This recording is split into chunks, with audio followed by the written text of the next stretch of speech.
Hello, Rama Puppodu. Hope all are in good health, feeling great, wonderful, having a happy and peaceful life. Let's see, devotee, Vilacheri Ranga Iyer. Love has many facets. It is supreme and expressed in many dimensions. A jnani, a person of wisdom, is a repository.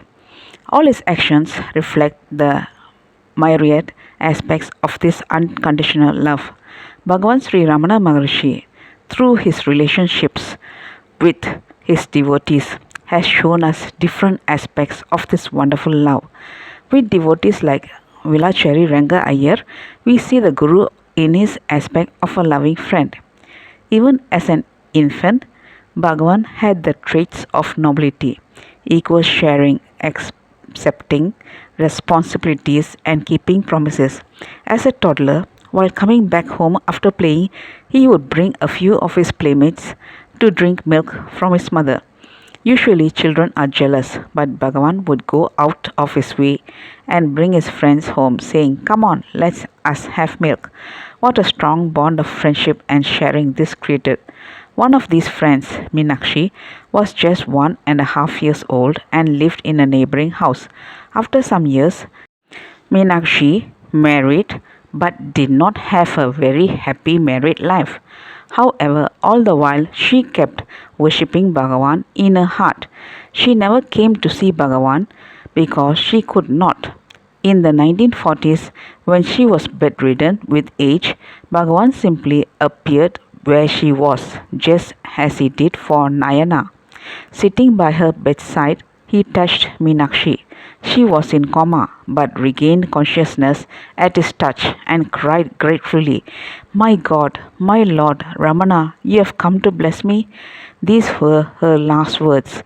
This is the highest example of friendship.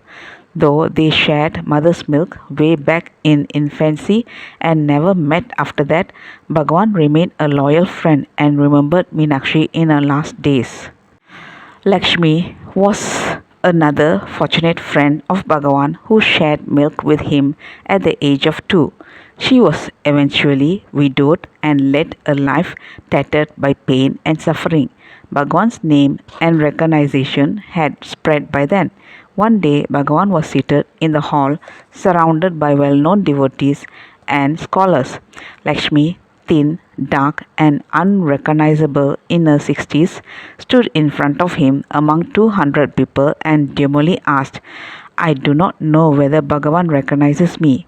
"Why not?" Bhagavan replied. "Are you not Lakshmi? Did we not drink milk together?" The master recalled his friend even after 60 years. Bhagavan personified wisdom and was like a diamond. We value a diamond because its clarity shines from every angle we examine it. Any page taken out of Bhagavan's life and teachings sparkles with this clarity. Many people pay attention to Bhagavan's teachings but ignore Bhagavan's aspect of friendship. His relationship with his devotee friends is a revealing one. While they view him as an enlightened sage, Bhagavan viewed them as his friends from childhood. Two of Bhagavan's prominent devotee friends had two factors in common. They were steeped in family life and deeply attached to their worldly duties. It is inspirational to see how Bhagavan related to these people. He didn't ask them to give up their family ties and take up a spiritual life. Instead, he went along with them. But when they became tired and exhausted with their worldly attachment, he gently drew them to himself. His friends came to him with complaints about their family life. In spite of the mundane nature of their problems, the young Bhagavan listened and solved them as a true friend. He did not just offer them counsel, but actually took upon himself the responsibility of removing every suffering as if they were his own. Vilacheri Ranga Iyer, also known as Rangan, lived in Tirusuli, Bhagavan's birthplace. He was Bhagavan's classmate and childhood friend. Bhagavan's family and Rangan's family moved to Madurai around the same time, and the two boys continued to be close friends until Bhagavan ran away to Arunachala. It was 1903 when Rangan first came to know about Bhagavan's whereabouts in Arunachala. However, being tied down by family responsibilities, he could not come and see him immediately. After a few years, when Bhagavan was at Virupaksha cave, he finally paid him a visit. Sri Bhagavan greeted Rangan with an affectionate gesture of friendship, a punch to his shoulder. At first, Rangan could only view Bhagavan as his friend, Venkataraman. He demanded, "Hey Venkataraman, even the evening before you left Madurai, we were playing football. I am supposed to be your closest friend. Why did you not tell me that you were going away the next day?" Bhagavan replied, "Ranga, did I travel like a normal traveler with baggage and all that? It was a supreme force which drew me that day to Arunachala. Where was there room for any formalities to be observed?" Bhagavan looked steadily at him, and immediately Rangan could see that he was no more just Venkataraman, his friend, his classmate, the football player, or his mate in the swimming pool. Bhagavan had been an excellent swimmer, football player, and wrestler. Those who have seen Bhagavan then say that Bhagavan was a 6-footer and had a very strong physique. Bhagavan was very well built for a Brahmin boy. Until the age of 16, when Bhagavan had the ego death experience, he never had a headache, stomach ache, or any ailment. So robust was his body. However, after his Padalinga experience in Arunachala temple, his body was worn by neglect. Ranga could see this change in Bhagavan. The master had by now become somewhat legendary, and a few devotees had already gathered there. Yet, when Rangan came to Virupaksha cave, Bhagavan treated him with the same love. Their relationship was beautiful.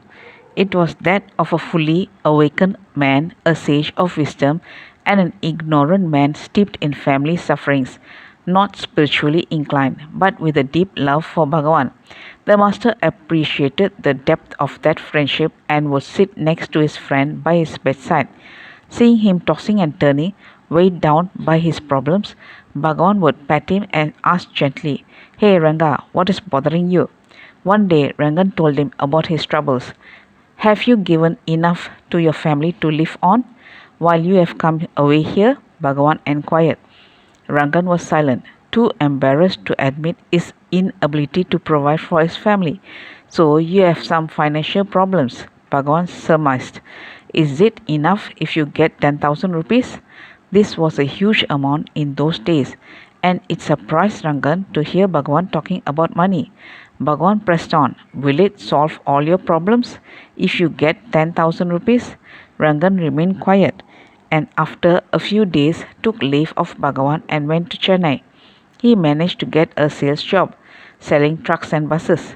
When he got his commission, it was exactly 10,000 rupees. Once his son was bitten by a snake, and people thought he was dead. He remembered that Bhagavan had given him sacred ash.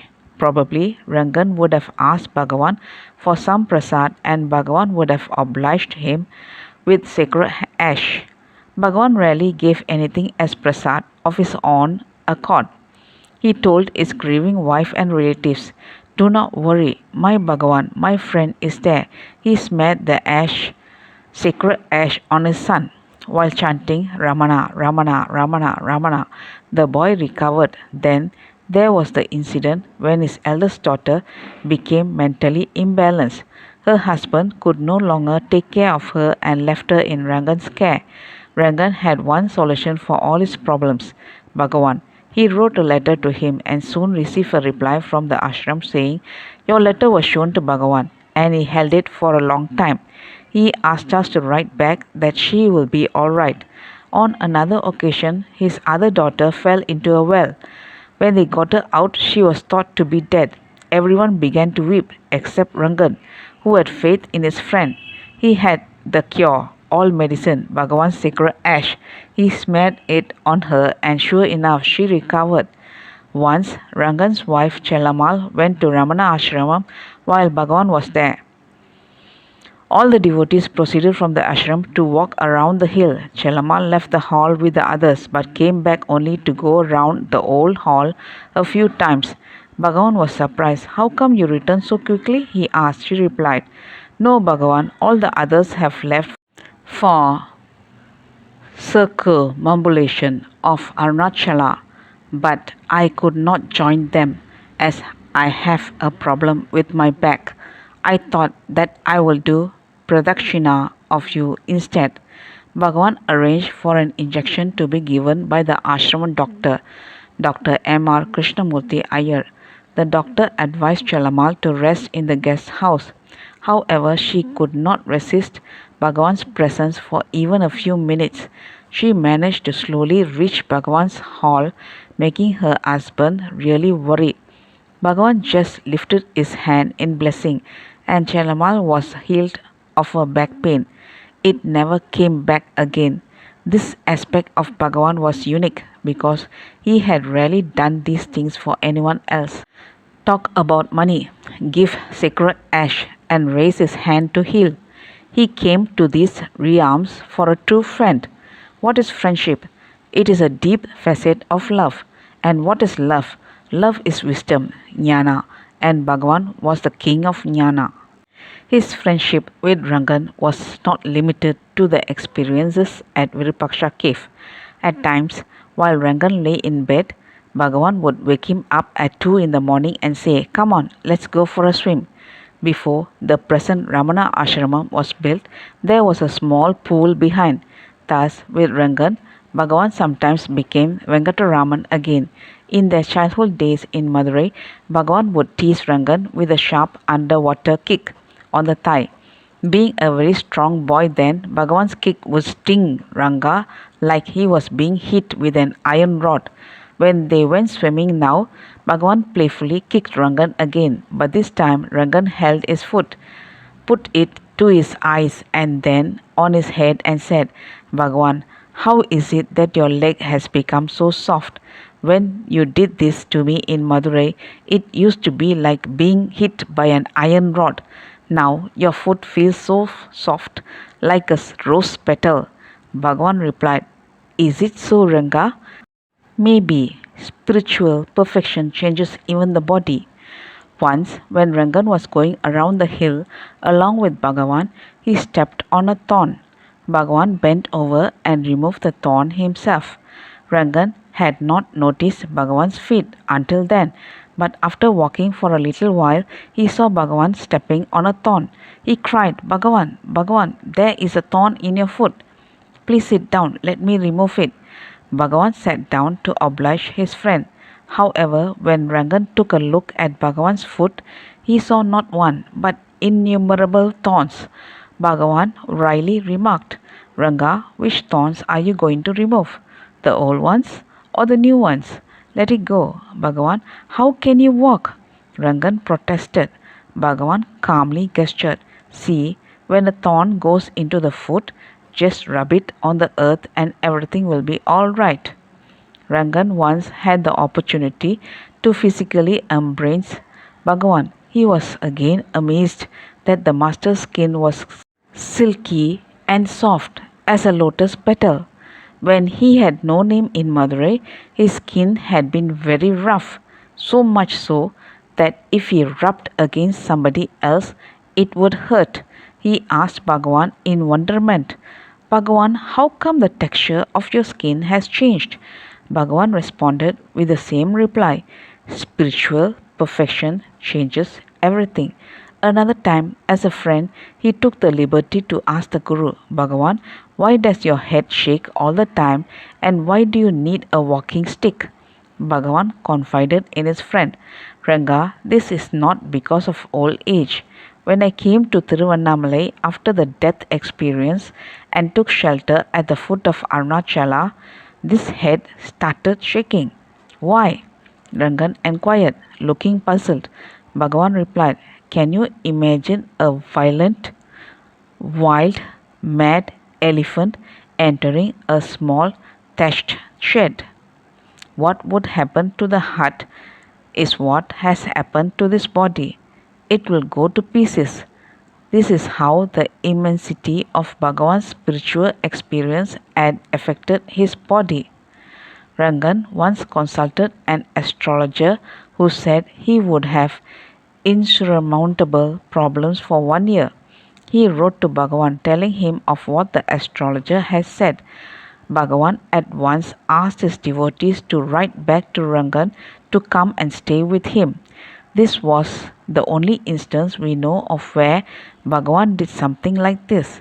The moment Rangan arrived, Bhagavan said, "Do not remove yourself any time from me. Be with me all the time." A friend from Chennai came to stay with them for a couple of days. The day he was supposed to leave, Rangan offered to go with him to the railway station. Bhagavan cautioned him with strict instructions. "Ranga, take him to the station, put him on the train, and come straight back to me. Do not go anywhere else. Do not spend the night in town. Just come back and stay with me." Finally, after a few months had passed, the day came when Bhagavan told Rangan he could go back. When he did so, he found that all his problems had been solved. Rangan revealed some fascinating stories about Bhagavan's childhood. Bhagavan's father was a lawyer and had stored many important legal papers in a loft at home. Once, when they were playing together, Bhagavan decided to pull out those papers and make paper boats with them and float them in the temple pool along with his friends. Though his father loved him very much, he was understandably livid when he found this out. He ordered his wife Alangamal undress him, shave his head, make him wear just a loincloth, and drive him out of the house.